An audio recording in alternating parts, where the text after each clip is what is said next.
I'm here today with Foldology, so let's see what we get when we unbox this. Well, unbox it, it's just a pack of papers, but well, that's the power of this, I think, as well. There's no plastic in here, it's just a bunch of papers, and you have to solve the puzzles, which is pretty cool.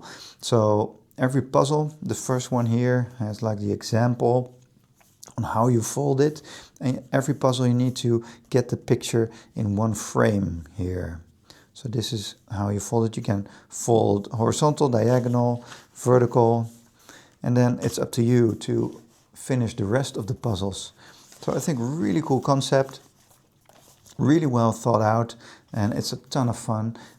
If you have some kids or you like puzzles yourself, I think this is a really cool set. They say it's about from about 10 years old, and I think that's correct. So really recommend this, and I hope this video has helped you.